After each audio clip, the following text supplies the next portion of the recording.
In the stillness of a Los Angeles evening, when the wind moves through Holmby Hills and the city hum dims into a distant murmur, the mansion stands in silence, white walls catching the last of the fading light, tall windows reflecting shadows instead of dreams. It was built as a monument to success, a fortress of comfort, a sanctuary for a man who had just reshaped global entertainment. Yet within its walls, behind the manicured hedges and beneath the polished ceilings, something heavier settled over time. The house did not simply shelter a family.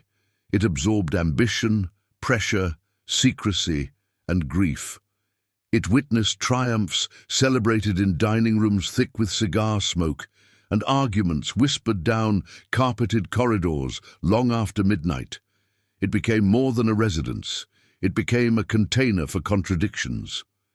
This was not just the home of Walt Disney. It was the physical embodiment of his ascent and the silent archive of his private struggles. Purchased in the early 1930s, after the explosive success of animated features and the growing power of the Disney studio, the mansion in Holmby Hills symbolized arrival. Marble fireplaces, carved staircases, manicured gardens, a place designed to project permanence in an industry built on illusion. But permanence is fragile. Before Holmby Hills, there had been the more modest house in Los Feliz, acquired in 1932, where the first waves of financial breakthrough reshaped domestic life. That home saw the family expand, laughter spill into the yard, and late-night story sessions unfold around sketches that would later become cinematic legends.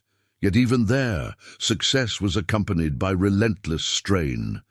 Production deadlines, labor disputes, financial risks. Every triumph carved new lines into Walt's face. And when the move to Holmby Hills came, it was not merely an upgrade in luxury. It was a strategic retreat into privacy, a controlled environment. The mansion's facade projected serenity. Inside, its corridors carried tension. The architecture itself reinforced distance. High ceilings amplified echoes. Long hallways created separations between rooms, between family members, between public persona and private fatigue. Staff moved quietly through service entrances, their presence constant yet peripheral. Garden parties unfolded under soft lantern light, with Hollywood figures drifting across the lawn. Laughter rose into the California night air. But beneath the orchestrated elegance, financial anxieties lingered. The ambitious expansion of the studio, the gamble of feature-length animation, the looming risks that accompanied every groundbreaking decision, they followed him home. The study became a command center. Dark wood paneling, heavy desk, ashtrays filling as ideas and worries burned simultaneously. From this room, decisions were made that altered cinematic history. From this same room, arguments were contained behind closed doors. The mansion heard both applause and silence. When the animators' strike erupted in 1941, tension that had been brewing inside studio walls spilled outward. Protesters gathered beyond gates, not far from where family dinners were served. The house, once a symbol of achievement, now stood as a target of resentment for some who viewed its grandeur as proof of imbalance. Inside, the atmosphere tightened, windows closed, curtains drawn earlier in the evening, conversations shortened. The psychological impact of betrayal, real or perceived, settled deeply. The mansion did not argue. It did not respond. It absorbed. In the years that followed, global war reshaped priorities. Government contracts transformed the studio's output. Financial uncertainty returned with force. The home's rooms grew quieter. Long absences left furniture untouched. Dust gathered faster than laughter. Even celebrations carried undertones of calculation, how to sustain the empire, how to innovate again, how to outrun obsolescence. And yet outwardly the illusion remained intact. Photographs captured warmth. Public appearances projected optimism. But architecture does not lie. The mansion's physical presence, Its weight, its scale, its isolation mirrored the psychological isolation growing within its most famous resident. Luxury can insulate. It can also amplify solitude. Every creak in the wooden floors at night carried memory. Every shadow cast by the grand staircase hinted at conversations that never reached daylight. The mansion became a silent collaborator in a narrative far more complex than fairy tales. It stood as proof that dreams materialize in brick and mortar, but also that those structures can trap the dreamer inside expectations too heavy to escape. Over time, the house would witness illness. It would stand through the final chapters of a life that had reshaped global imagination, and after the voice that once filled its rooms fell silent, the mansion remained, its walls saturated with decades of ambition, anxiety, and unspoken truths. The Disney family mansion was never merely a backdrop. It was a stage without an audience, a sanctuary that became a pressure chamber, a monument to creation and to cost. The lights in its windows once symbolized possibility, but behind those illuminated panes, the weight of legacy pressed inward, room by room. The mansion in Holmby Hills did not emerge as a spontaneous indulgence. It rose from calculation, from fatigue, from necessity disguised as reward. In the mid-1930s, as Los Angeles expanded westward and Hollywood solidified itself as a global factory of dreams, the neighborhood of Holmby Hills became a sanctuary for those who needed distance from scrutiny. Wide boulevards, discreet hedges, iron gates set back from the street. Privacy was not an accessory there, it was architecture. When Walt Disney selected the property, the choice reflected more than wealth. It reflected control. The lot offered elevation, subtle but symbolic, allowing the structure to overlook tree-lined expanses while remaining shielded from casual view. Construction and renovation shaped the estate into a blend of European influence and California optimism. White stucco walls, red-tiled roofing, arched windows designed to soften the exterior's mass. By day, sunlight washed the facade in warmth. By night, the structure transformed into a silhouette against the Los Angeles sky, its upper windows glowing like watchful eyes. The front gates were heavy wrought iron, ornate but imposing. They opened not merely to a driveway, but to a deliberate transition from public identity to curated domestic existence. The long approach allowed visitors time to absorb the scale. Gravel shifted under tires. The scent of manicured hedges mixed with citrus from nearby trees. Fountains murmured faintly near the entrance, their water masking other sounds, ensuring conversations inside remained insulated. Inside, the foyer carried vertical ambition. A sweeping staircase curved upward beneath a chandelier that fractured light into fractured reflections across polished floors. The marble held a constant chill, even in California heat. Footsteps echoed longer than expected. The ceilings rose high enough to diminish voices, to make conversations feel smaller within the room's volume. Every design decision amplified presence and absence simultaneously. The living room was arranged for reception, upholstered chairs positioned at conversational angles, a grand piano resting near tall windows that faced the gardens. In daylight, those windows framed controlled beauty, hedges trimmed to precision, lawns measured and maintained.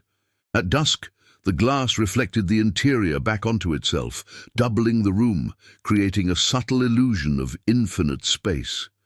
Shadows lengthened across Persian rugs. Lamps cast amber pools of light that never fully reached the corners. The study stood apart. Dark wood paneling absorbed brightness. Shelves lined with books and carefully organized papers suggested discipline. A large desk faced inward rather than outward toward the window, a positioning that emphasized focus over scenery. The smell of tobacco often lingered there, embedded in fabric and grain. It was within that room that creative risks were weighed against financial realities. The mansion's walls were thick, but they did not mute tension. They contained it. Upstairs, bedrooms extended down corridors carpeted to silence movement, doors closed with soft finality. Each room carried its own atmosphere, nursery warmth in one, adolescent independence in another. The family's private life unfolded within these chambers. Illnesses endured, birthdays marked, late-night anxieties whispered beneath lamplight. Yet the scale of the house introduced distance. A child calling from one end of the hallway would be heard as an echo before becoming a voice. Servants' quarters and service hallways ran discreetly behind the primary rooms. Meals appeared with seamless efficiency. Dishes disappeared without clatter. The operational rhythm of the estate functioned almost invisibly, maintaining the illusion that comfort was effortless. But maintenance required vigilance. Gardens trimmed weekly, marble polished, windows cleaned to preserve clarity.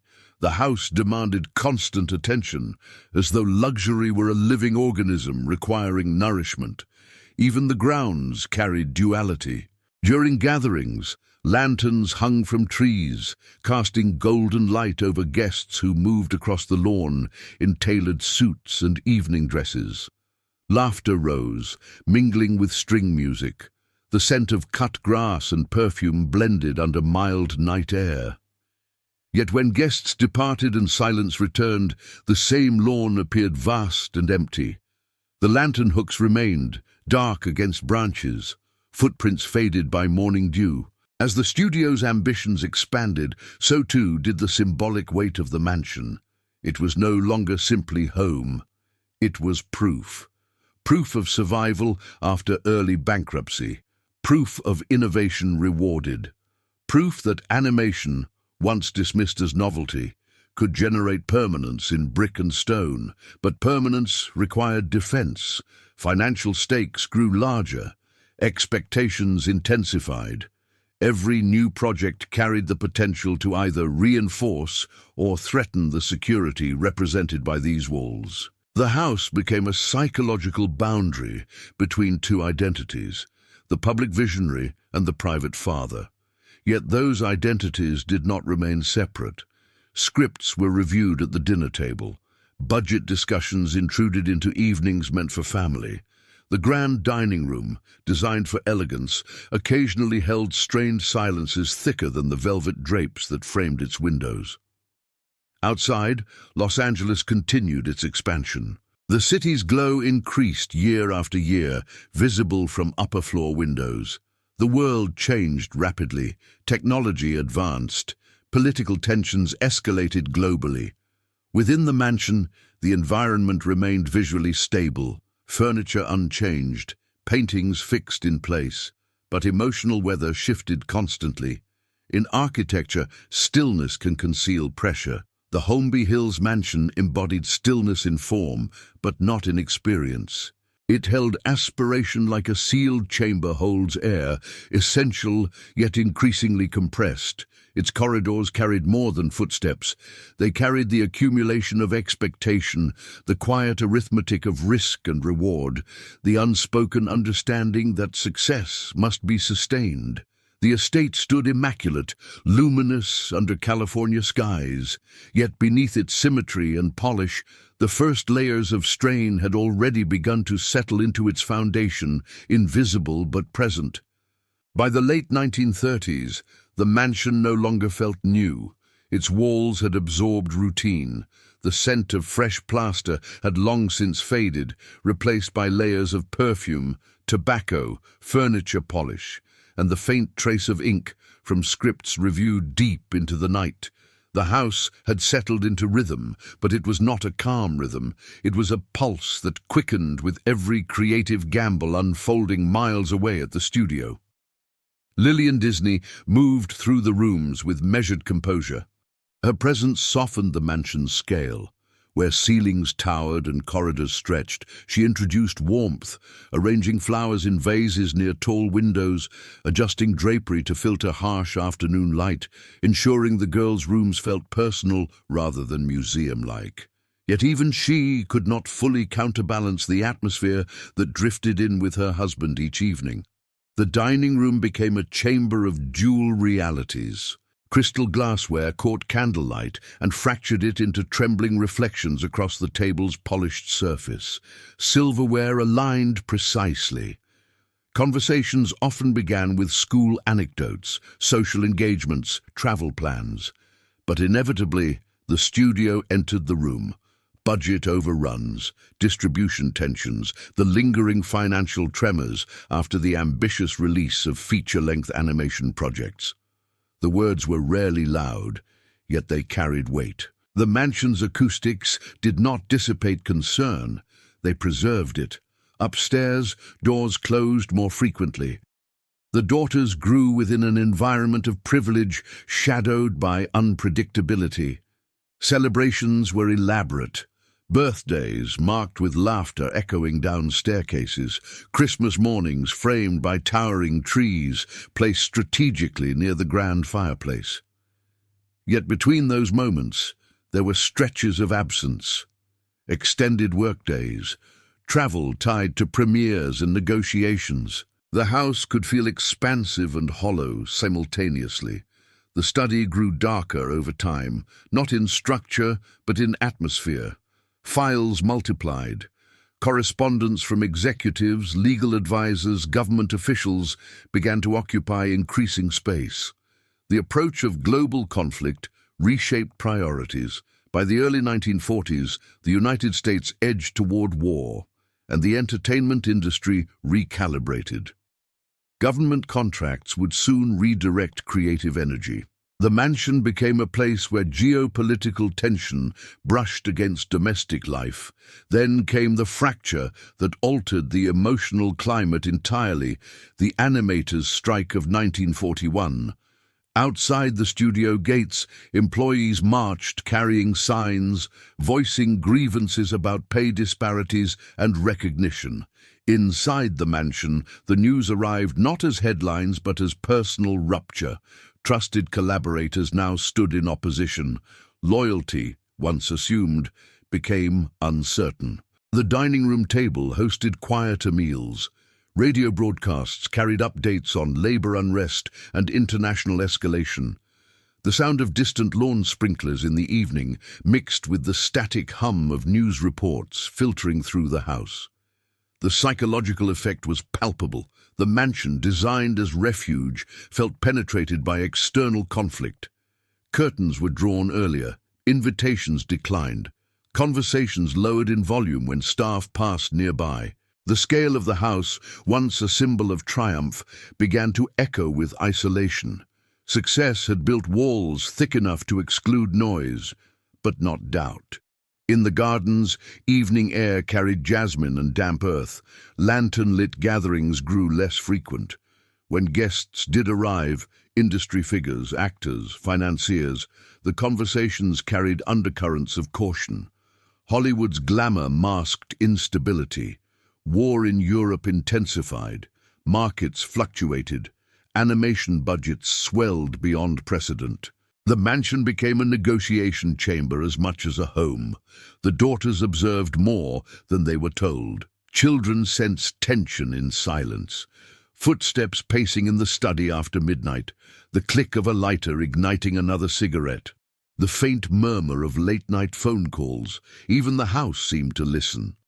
During wartime, portions of the studio were repurposed for training and propaganda films supporting national efforts. The pressure to align creativity with government objectives weighed heavily. Decisions made at the study desk reverberated globally. Yet within the mansion, daily rituals persisted. Breakfast trays, carefully folded newspapers, sunlight angling through tall windows each morning as though unaffected by history unfolding beyond the hedges. But history was not distant. It pressed inward. The mansion's architecture began to feel defensive rather than celebratory. High walls shielded vulnerability. Long driveways ensured that no approach went unnoticed. The home's very grandeur underscored stakes. Too much depended on continued success. Financial strain returned in waves. Ambitious projects demanded capital. Loans carried risk. The estate stood as both reward and liability, a visible emblem of achievement that could not be allowed to falter. Even moments of laughter carried fatigue. Even celebrations ended with calculation. By the mid-1940s, the house had witnessed transformation. It had transitioned from sanctuary of victory to fortress under quiet siege, not from physical threat, but from expectation. Its walls bore no cracks, yet the emotional pressure inside them intensified. Luxury remained intact. Gardens flourished. The marble floors still gleamed. But beneath the polish, uncertainty lingered like a low hum beneath every conversation. The mansion did not collapse. It endured. It adapted. It continued to host dinners, birthdays, negotiations, reconciliations. Yet it had become something heavier than home. It had become a vessel holding ambition at its most vulnerable stage, after success, before permanence. And within its silent corridors, the weight continued to build. Night settled differently over the mansion in the 1940s. Los Angeles expanded in glow and noise beyond the hedges of Holmby Hills. But inside the estate, darkness carried a density that felt almost architectural. The exterior lights illuminated the facade in a controlled wash of amber, flattening shadows for anyone approaching the gates. Yet beyond that first impression of calm, interior rooms held pockets of deeper contrast. Lamps cast islands of light that dissolved into corridors of near blackness. The house seemed to breathe more slowly after midnight. In the study, the air often thickened with tobacco smoke. Papers covered the desk in deliberate disorder. Sketches, budget breakdowns, correspondence with distributors, notes referencing projects that demanded resources beyond what even past successes could comfortably secure. The war years had stabilized portions of the studio through government contracts, but they had also reshaped creative identity. When wartime production tapered, the return to large-scale animated features felt like stepping back into a storm. The mansion absorbed these transitions without outward alteration. Its marble floors did not crack, its chandeliers did not flicker, yet tension settled into its atmosphere with precision. Footsteps pacing across hardwood at 2 in the morning left faint impressions in thick carpets. The radio in the living room murmured international developments, post-war negotiations, political realignments, the uncertain future of global markets. The volume remained low, but the words carried consequence. The dining room, once vibrant with celebratory toasts, grew more restrained. Conversations narrowed. Financial discussions were no longer hypothetical risks, but measurable obligations. The cost of innovation had multiplied. The studio's ambitions, new animation techniques, technological advancements, experimental storytelling required capital that exceeded traditional boundaries. Inside the mansion, calculations replaced exuberance. The psychological strain manifested subtly. Doors closed more firmly. Pauses in conversation stretched longer than before. The house's scale began to exaggerate solitude. A figure standing alone at the base of the staircase appeared smaller beneath its arching curve. Even laughter, when it occurred, echoed with a slight delay, as if the walls hesitated before returning the sound. Walt Disney increasingly withdrew into workspaces within the home. The study became less a room and more a command post. Maps of undeveloped land, architectural sketches, conceptual ideas for ventures far beyond traditional filmmaking began to appear among the papers. The vision expanded. So did the stakes. The house, originally purchased as refuge, now functioned as a laboratory of ambition. Outside, the gardens remained meticulously maintained. Gardeners trimmed hedges with mechanical precision. Sprinklers rotated in slow arcs at dawn, releasing a rhythmic hiss across manicured lawns. Yet even these sounds, once soothing, began to underscore routine rather than serenity. Predictability outside contrasted with volatility inside. The daughters matured within this shifting environment. Their presence brought movement to upper corridors, footsteps rushing, doors opening and closing, occasional music drifting from a bedroom. Yet they also learned the unspoken boundaries of the house. The study door closed meant interruption was unwelcome. The dining table's silence meant certain subjects remained untouched. The mansion's physical grandeur subtly trained behavior. Post-war America entered an era of optimism, but inside the estate, optimism was calculated, not spontaneous. Television emerged as a new frontier. Entertainment consumption shifted. Competition intensified. The studio responded with expansion strategies that extended beyond cinema.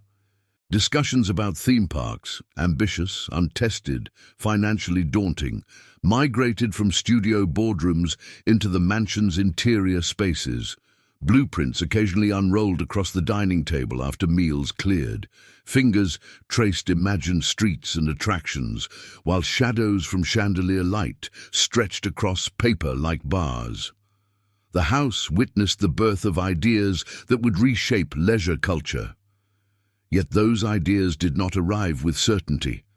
They arrived with risk. Insomnia became a frequent companion. Lights in the study burned long after the rest of the mansion darkened. The silence between 1 and 4 in the morning carried unique weight.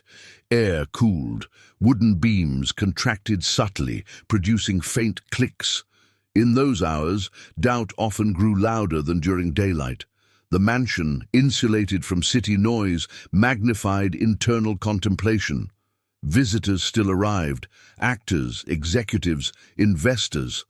Cars glided up the long driveway, headlights sweeping across stone and hedge, conversations resumed in living rooms staged for reassurance. Confidence projected, vision articulated.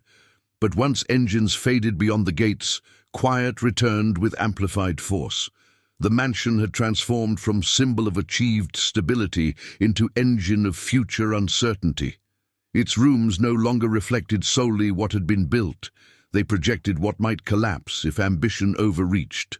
The estate stood immaculate, yet the emotional climate within it intensified with each passing year. Luxury endured, order persisted. But beneath the surface, pressure accumulated like invisible steam within sealed walls. By the early 1950s, the mansion had entered a new phase.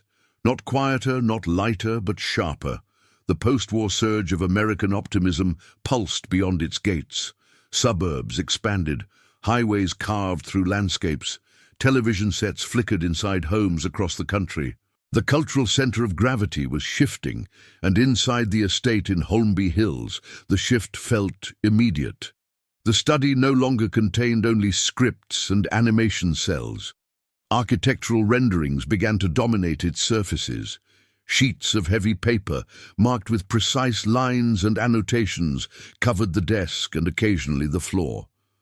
Concepts for a physical space, an environment where imagination would no longer be confined to screens, spread outward in measured geometry. The mansion, once a sanctuary from professional turbulence, had become a drafting room for an entirely new vision.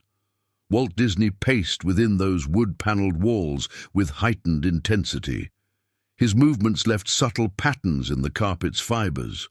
He spoke aloud to no one at times, testing ideas in the air. The house absorbed those fragments of ambition, phrases about immersive worlds, controlled environments, engineered happiness. The scale of the risk dwarfed previous gambles. Animation had been innovation within an industry. This would be innovation within physical space itself. The dining room table frequently transformed into a secondary planning surface. After meals were cleared, blueprints unfurled across polished wood. Fingers traced proposed streets and attractions. Candlelight flickered across technical drawings, casting elongated shadows that distorted straight lines into wavering forms. The visual effect mirrored the uncertainty underlying each proposal. Financing such a project required leverage beyond the studio's traditional structure. Personal guarantees, mortgage confidence. The mansion's atmosphere tightened. Staff sensed urgency in the cadence of footsteps. Phone calls increased in frequency. Conversations extended late into the night. The radio in the living room was gradually replaced by the glow of a television set, its screen casting cold light into the darkened space. The new medium represented both opportunity and threat. To fund expansion, partnerships were forged with broadcasters. Episodes were conceptualized not merely for storytelling, but for strategic capital generation. Outside, the gardens remained immaculate, yet dusk carried a heavier tone. As sunlight retreated, the hedges and trees cast deeper shadows across stone pathways. The estate's fountains continued their steady murmur, but the sound no longer suggested tranquility. It suggested time passing, measured, relentless. Within the upstairs corridors, family life continued in structured rhythm. Birthdays were marked, holidays observed, yet even celebrations felt partially tethered to external momentum. Plans for travel were often adjusted around negotiations. Evenings intended for rest ended with unexpected calls from investors or collaborators. The house, though spacious, allowed little true separation between public endeavor and private existence. Financial strain resurfaced in tangible form. Loans were secured, personal assets were risked. The mansion itself stood as collateral in more than symbolic ways. Its value, once representing culmination, now underwrote expansion. The psychological effect was subtle but persistent. Walls that once signified safety now implied exposure. Success had built the estate. Future success would determine whether it remained secure. Visitors sensed the shift. Industry colleagues entering the living room encountered a host, both visionary and intensely focused. Conversations moved quickly from pleasantries to projections. Profit models discussed beneath ornate ceilings. Doubts surfaced in cautious language. Support required persuasion. The mansion became a theater for conviction. In quiet moments, particularly late at night, the estate felt suspended between eras. The architectural style reflected 1930s achievement, yet its current purpose revolved around an untested future. The house held two timelines simultaneously, the memory of early triumph and the blueprint of something unprecedented. That duality infused its atmosphere with tension. Insomnia deepened, study lamps burned through early morning hours. Outside, dew collected on manicured lawns. The distant hum of Los Angeles traffic faded and returned like a slow tide. Inside, papers shuffled. Ashes accumulated in trays. Silence stretched until punctuated by the scratch of pencil against paper. The mansion's identity shifted from symbol of arrival to instrument of leverage. Every room participated indirectly in negotiation. The dining room hosted financiers, the study incubated risk, the living room staged confidence.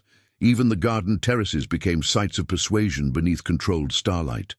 By mid-decade, construction began elsewhere on land far removed from Holmby Hills. Yet its genesis remained rooted within these walls. The mansion had served as incubator for an idea that would redefine leisure and storytelling, but incubation carries vulnerability. The greater the ambition, the heavier the psychological burden. Within the estate, the air felt denser, not chaotic but charged. Luxury remained intact. Order persisted. Yet beneath marble, beneath chandeliers, beneath the carefully maintained hedges, the weight of transformation pressed steadily inward. By the 1960s, the mansion in Holmby Hills stood unchanged in structure, yet altered in atmosphere beyond recognition. The gate still opened onto the long private drive. The hedges were trimmed with the same precision. The white stucco walls reflected the California sun with familiar brightness. To an outsider, nothing suggested fragility. But inside, the tempo had shifted. The house no longer vibrated with expansion. It carried a quieter, heavier current, one that moved through its corridors like an unspoken awareness. The grand experiment born inside its study had become reality. A physical kingdom had opened to the public, reshaping entertainment and solidifying legacy. Yet success on that scale did not dissolve pressure. It magnified it. New projects multiplied, new visions emerged, larger, more ambitious, more technologically complex. Urban planning concepts, experimental communities, futuristic infrastructure. The dining table once covered in early sketches now bore renderings of entire cities. Inside the mansion, the rhythm of life became increasingly defined by exhaustion. The study lights burned later than ever, papers stacked higher. The air in the room often felt stale by dawn, thick with the residue of long hours. The once commanding pace of footsteps across hardwood slowed slightly, subtly, almost imperceptibly at first. The house registered these changes in silence. Floorboards creaked under familiar weight, but the cadence altered. Upstairs, bedrooms remained orderly. The corridors, once animated by youthful energy, felt more restrained. Time had progressed. The daughters were grown. The house that once contained childhood laughter now held a more formal stillness. Doors remained open more often than closed. The echo within hallways became more pronounced, as if the structure itself were aware of space no longer filled. In the living room, television light flickered across furniture that had witnessed decades of transformation. News cycles accelerated. The Cold War deepened. America evolved. The mansion observed it all from behind controlled curtains and carefully framed windows. Then came the illness. At first, it existed in whispers, private consultations, discreet absences, appointments scheduled without ceremony. The study remained active, but fatigue became visible in posture. The once relentless pacing shortened. The pauses lengthened. Even the house seemed to adjust its acoustics, absorbing more sound, reflecting less. The bedroom at the end of the corridor grew central. Curtains filtered light into soft, diluted tones. The air carried the faint, sterile scent of medicine, blending with familiar household polish. Conversations lowered instinctively upon entering. The mansion, which had once been a command center for expansion, now held vulnerability within its most private room. Outside, Los Angeles continued its growth. Freeways multiplied. Neon signs brightened the skyline. From the upper windows, the city shimmered at night, indifferent and immense. The estate remained still in contrast, a quiet stronghold at the edge of constant motion. In December 1966, the house stood in a silence it had never known before. The gates did not open for routine arrivals. The driveway remained undisturbed. Interior lights burned steadily, but without the urgency that had once defined them. Footsteps moved more slowly. Voices carried a different weight, measured, restrained, final. When the news became public, the world reacted in waves. Headlines circulated, tributes multiplied. The architect of animated dreams was gone, but within the mansion there were no headlines, only absence. The study desk remained where it had always stood. Papers lay arranged with habitual precision. A chair pushed slightly back from the desk preserved the shape of its last use. The house did not mourn visibly. Its walls did not crack. Its chandeliers did not dim. Yet atmosphere shifted permanently. The tension that had once built toward the future now settled into memory. The mansion, which had functioned as incubator, fortress, leverage, and refuge, became archive. Rooms that once hosted negotiations now held quiet reflection. The dining table that supported blueprints now reflected only overhead light. The gardens continued to bloom with seasonal regularity, indifferent to human timelines. Sprinklers hissed at dawn as they always had. Eventually, the estate would pass from primary residence into history. Ownership would change. Interiors would be altered. But foundations remained, the same foundations that absorbed ambition, doubt, conflict, illness, and silence. The dark history of the Disney family mansion was never defined by scandalous spectacle. It was defined by accumulation, by pressure contained within elegance, by the psychological weight of sustaining vision on a scale few environments are built to endure. The mansion witnessed the cost of relentless imagination, the nights without sleep, the risks leveraged against security, the isolation embedded within triumph. It stood as physical proof that dreams require structure, but it also revealed that structure absorbs strain. Today, the estate remains a symbol in architectural form: white walls, arched windows, guarded privacy. Yet beneath its symmetry lies a layered past shaped not only by success, but by tension, conflict, and human fragility. The mansion was never merely backdrop, it was participant, silent, enduring, heavy with what it contained.